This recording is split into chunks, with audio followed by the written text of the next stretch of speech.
My wife abandoned me and left the gala with another man through the back door. So I ran toward them, and when she saw me, she simply looked away, as if she had already made her choice. I stopped right there, took a deep breath, and let her go. That night, our story ended without screams, but with the silent pain of betrayal. She followed her impulse and soon discovered it was just that, an impulse. The other man never wanted more than a fling, and she was left alone, amidst memories and regret. I rebuilt myself in silence, and when I least expected it, I found a new love with eyes that truly saw me, someone who chooses to be with me every day. Some time later, my ex came to me, asking for forgiveness. I listened respectfully, offered the forgiveness that frees, but made it clear, what we were is in the past. We each moved on, and the pain gave way to peace. But that's what everyone saw. What stayed with me was the bitter taste of something that didn't end in a fight, but stayed alive inside me for months. I didn't sleep well for weeks. I found myself reliving that night like someone watching their own life fall apart in slow motion, unable to stop the scene. I saw her walk in wearing that red dress that reminded me of our first wedding anniversary, the smile she gave me as she adjusted the strap on her shoulder, whispering that she felt beautiful, and she did. I saw her cross the room, greet our friends, smile politely, shake my hand, and say she needed to go to the bathroom, and when I looked again, she was disappearing around the back, arm in arm with a man who wasn't me, who had never been part of our history, who stole what was mine without even asking permission. The difference is, she went with him. She chose. I followed, my heart racing, not out of jealousy, but out of fear. Fear of being right. Fear of seeing with my own eyes that the distance between us, silently growing for months, had become an unbridgeable chasm. When I caught up with them in the parking lot, she looked at me for half a second, and it was as if all the years together, all the laughter, the promises, the lazy Sundays, and the plans made in the dim light, had evaporated from that empty gaze. She said nothing. She just turned her face away as if she owed nothing, as if she'd already left, as if she'd never come back. I stood there, frozen, as the car engine started and they disappeared into the night like a nightmare we can't wake from. And what killed me wasn't the scene, it was her silence. The absence of an explanation. Not even a goodbye. That night, I didn't cry. I went to the nearest bar, ordered a glass of whiskey, then 2 more, and stared at my reflection in the mirror until I forgot what hurt. The pain wasn't just the betrayal. It was knowing I would have done everything differently. I would have tried again, I would have walked back from so many arguments, I would have listened more, demanded less, touched her face more before bed. The pain was knowing she could have tried too. But she didn't. She chose to give up on us. The following days were a mixture of anger and guilt. I tried to understand what was missing, where I had failed to be enough. I scoured every detail of our routine, searching for signs I might have missed.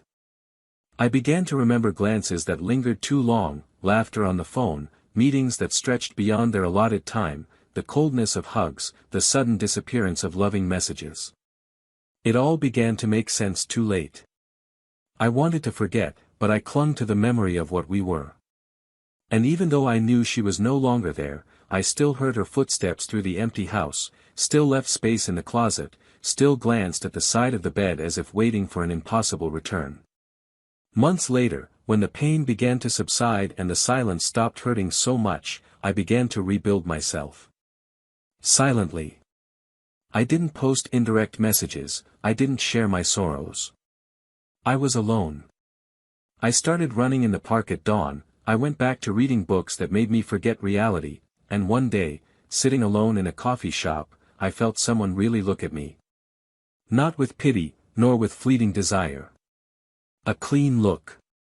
As if seeing me whole, despite the scars. Little by little, unhurriedly, that look became conversation, then companionship, then home. It wasn't like before. It was better. Because now it was light. And, above all, it was a choice.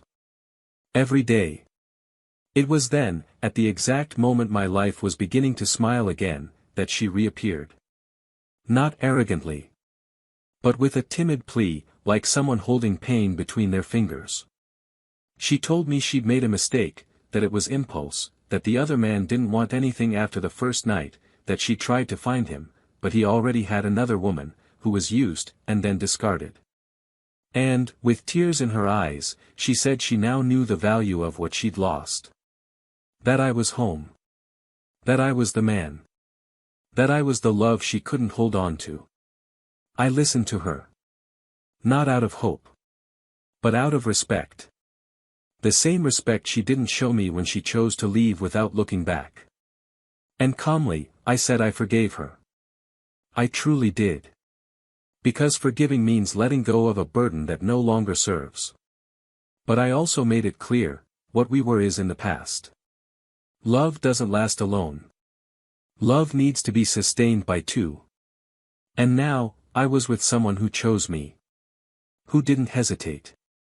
Who wouldn't leave me in a dance parking lot as a second option. The pain turned to peace. And peace, sometimes, is loving someone new without forgetting who you were. A few years passed. We never exchanged messages again. No birthday greetings, no life updates. But she always knew where to find me. And one day, during a social event at a hotel in the city, she saw me in the distance. She was alone. I was holding the hand of my now wife. We were laughing at something silly. And she looked at me. For a few seconds, her eyes tried to smile, but couldn't. She knew. There, in that moment, I smiled like I'd never smiled with her. And that split second, was the worst punishment. Because it wasn't anger anymore. Nor sadness. It was absence. She passed me and tried to whisper my name, but I just smiled politely, never stopping walking. And in that lost look, I saw the recognition of the ultimate loss. Not of a man. But of love. The rare kind. The kind that forgives but never begins again. The kind she only appreciated after losing. The kind she would never find again. But what she doesn't know, what she never discovered, is what I did that morning, after I saw her leave. The decision I made. The last thing I left in her memory box before closing the lid forever. And that's the part of the story that nobody knows. Yet. Welcome to the channel. Here, we neither romanticize nor condone any kind of betrayal. All the stories you hear are fictional, but inspired by harsh realities, because the truth is simple. Betrayal destroys. It hurts. And what is lost, often, is lost forever. Prepare yourself for an intense story, full of choices, consequences, and heartbreaking truths. Take a deep breath, the pain is about to begin. Her name was Emma, his was Daniel. And when they first looked at each other, there was no music, no clichés, but there was something silent, invisible, that seemed to align everything that was askew within each of them. She was fresh from a divorce, still trying to reorganize her soul after years in a lukewarm marriage, full of obligations and absence. He was a methodical man, possessed of an observant gaze, a smile that took its time to leave, but when it did, had the power of relief. They met during a legal conference in Chicago, in a cold hotel room where she was presenting a panel on ethics in the corporate environment. Daniel, seated in the last row, listened to every word with a rare attention for such a weary audience. She noticed. When their eyes met, it was brief but charged. And that night, as the city lost itself in its own routines, they went to dinner alone, by chance at the same restaurant, seated at different tables, until the chance turned into an invitation. The beginning was delicate. Emma, with her overly organized soul, was afraid of messing up what little she had rebuilt. Daniel, always so rational, found his own desire to share small things with someone strange. But life has a way of pushing two hearts in the same direction when there's something to be experienced. And they lived. Not hurriedly, but intensely. They began sharing Sundays in the park, breakfasts with burnt bread, half-watched movies. He started leaving a toothbrush at her house, and she decorated the corner of his living room sofa with a beige blanket. Before they knew it, they already had a home, even though neither of them had said it out loud. They didn't need to. 2 years later, they married in an intimate ceremony, surrounded by people who believed that love could be a new beginning. Emma wore a light, almost ethereal dress, and Daniel wore his father's suit, tailored to his own body, as if carrying a piece of history within. It wasn't a spectacular wedding, but it was real. As real as the coldness in Daniel's hands as he placed the ring, as the tremor in Emma's voice as she promised to stay, even on the bad days. And they stayed. For a long time, they stayed.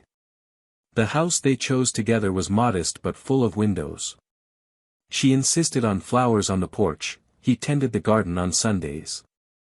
They worked hard to furnish everything calmly, choosing each object with stories and plans.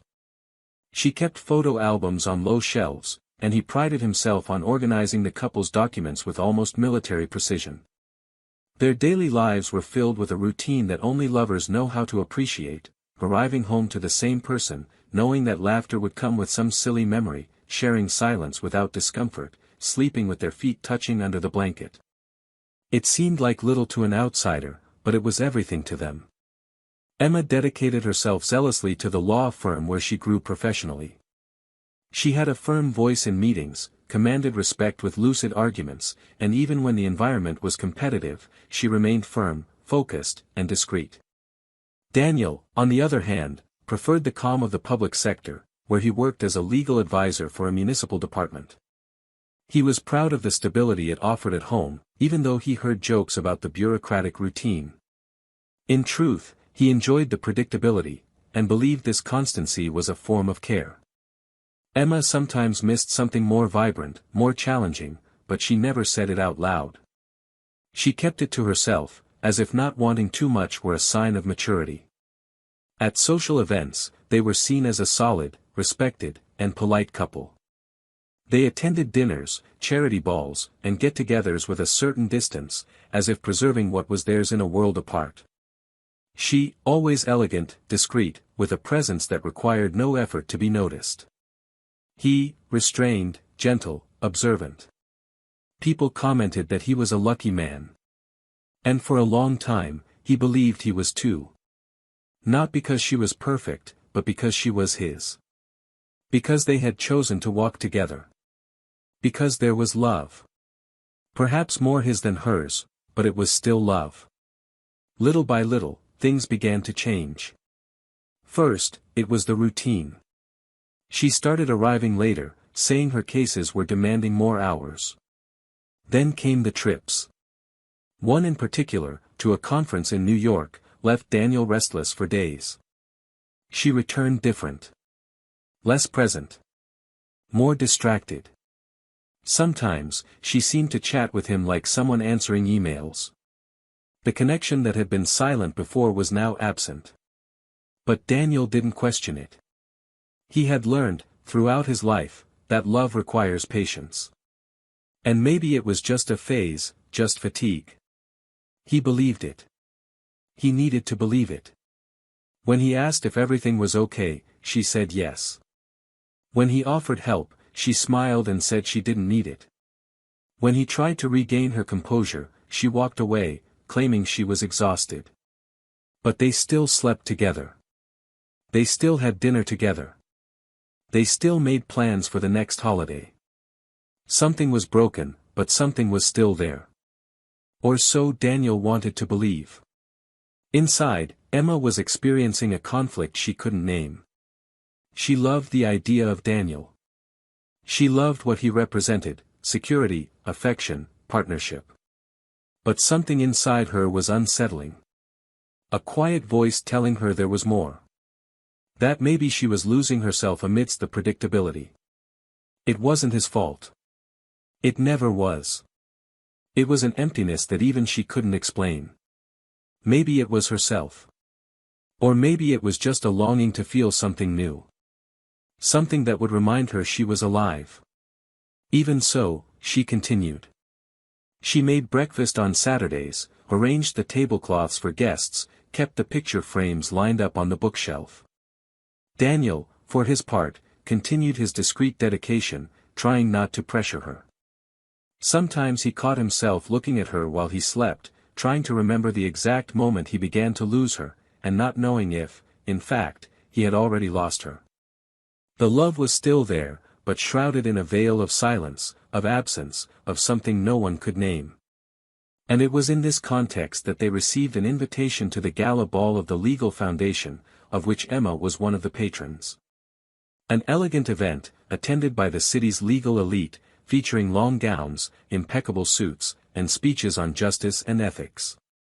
It was a night that often symbolized achievement and recognition. Daniel, as always, would be the silent escort, proud of the woman he saw excelling.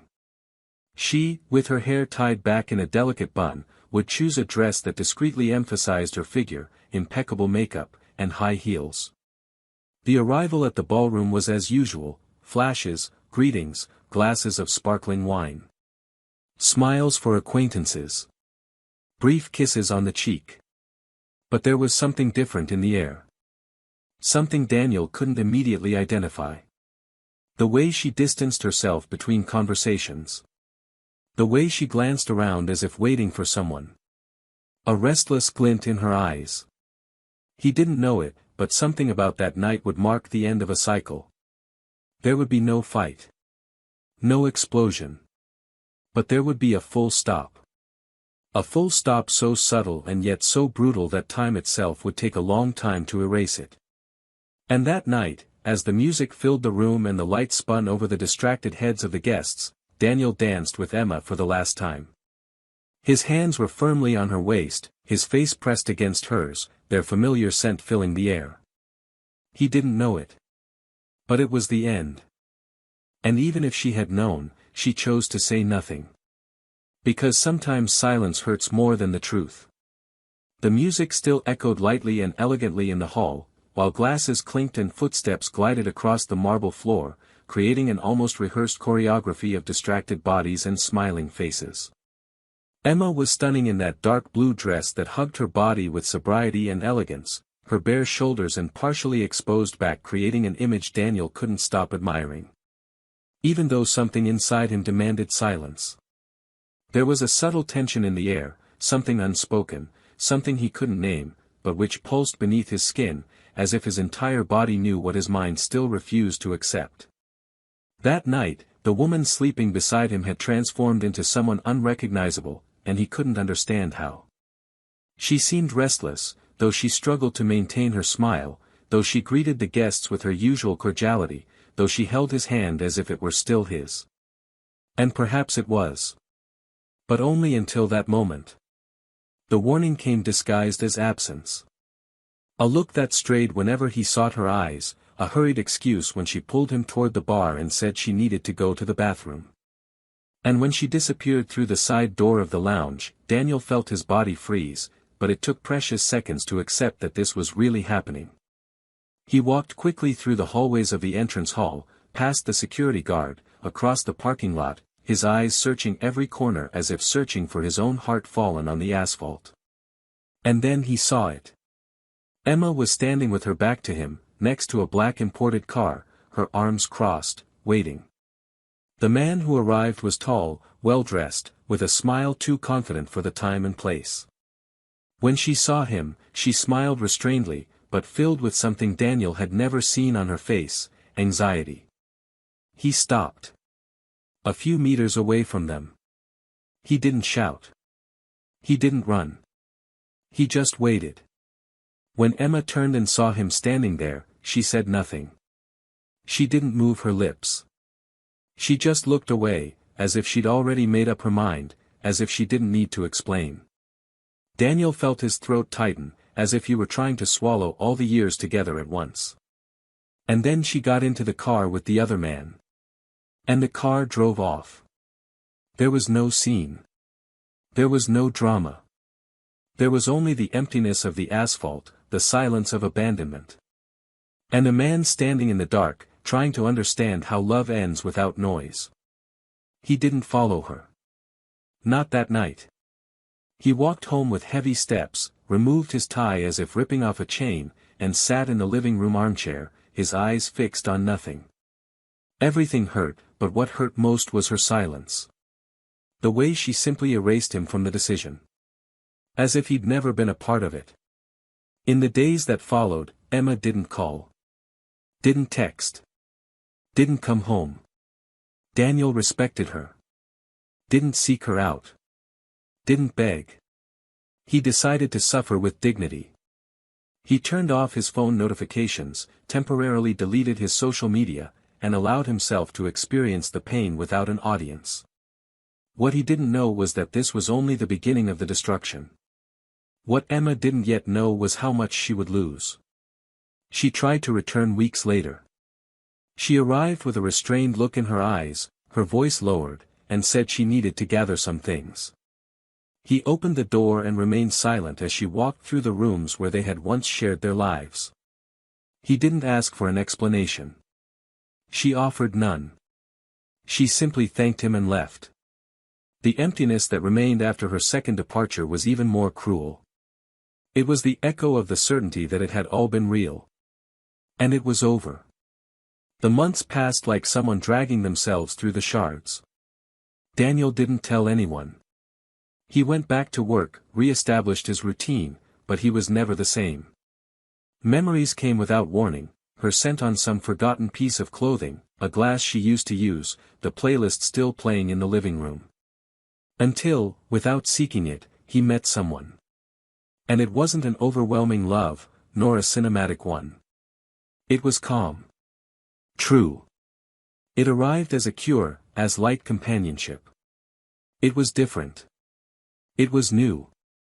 And for the first time, he allowed himself to look ahead. Then came the reunion.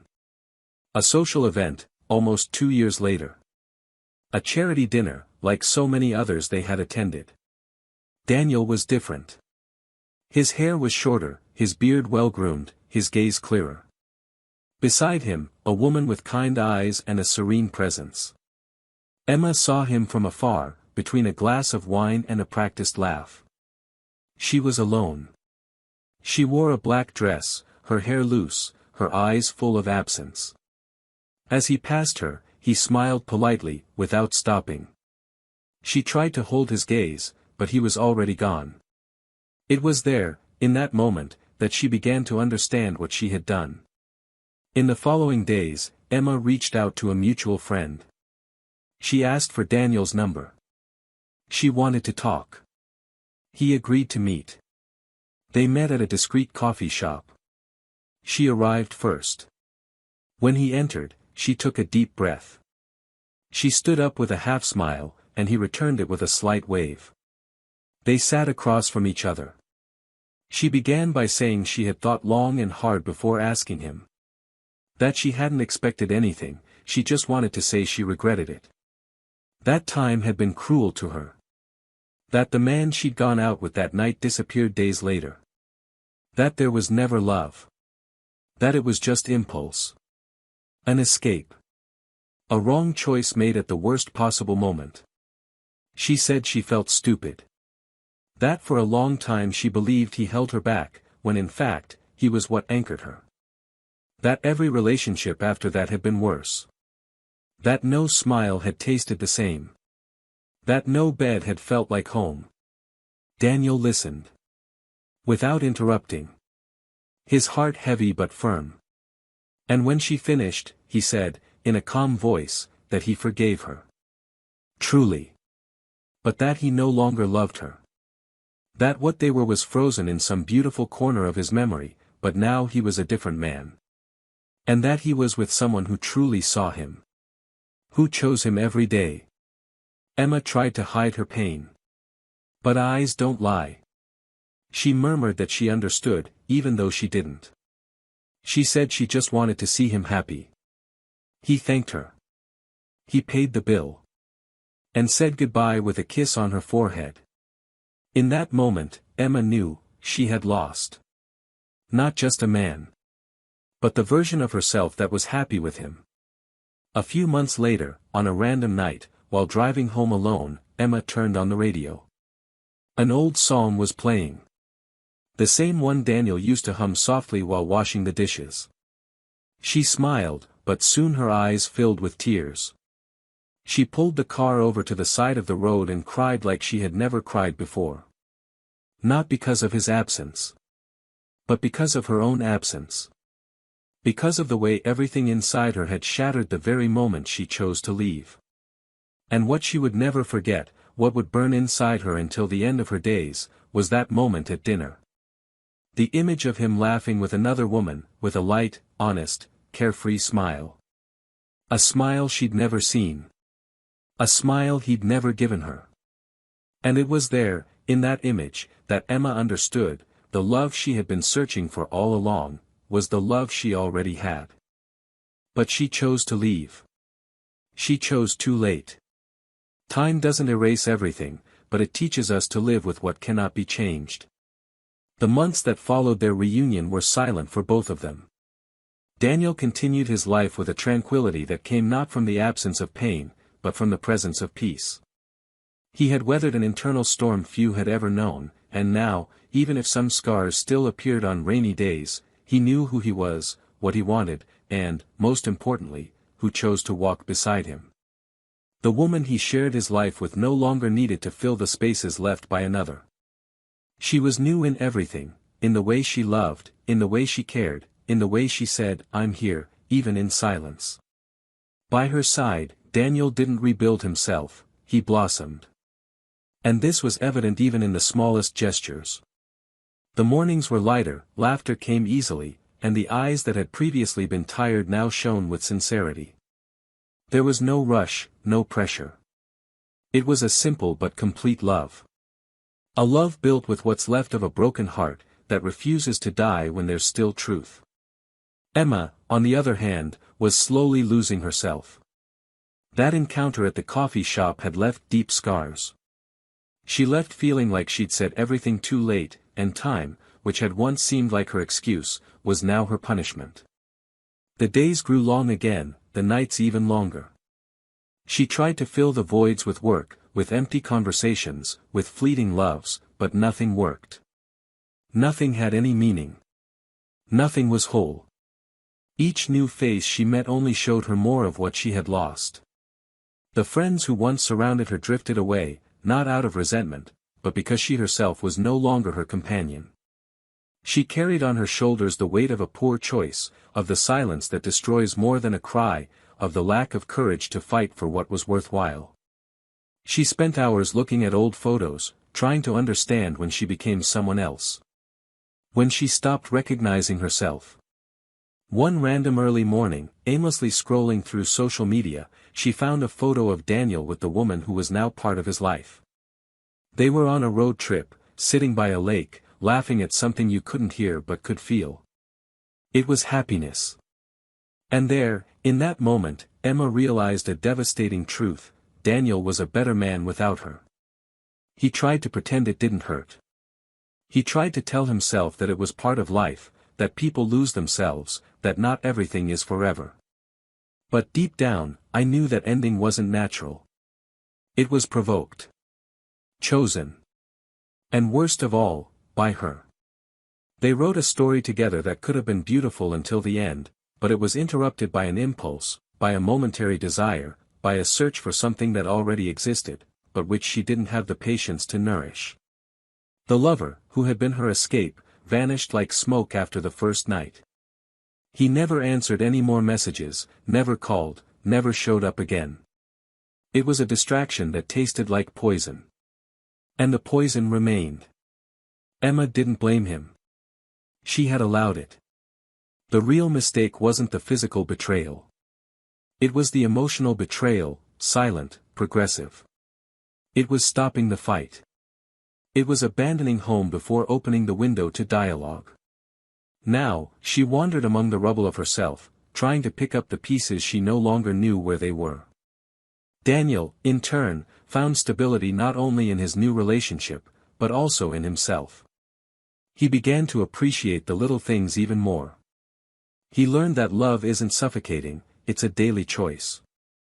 That true love never makes us doubt our worth. Over time, he remarried.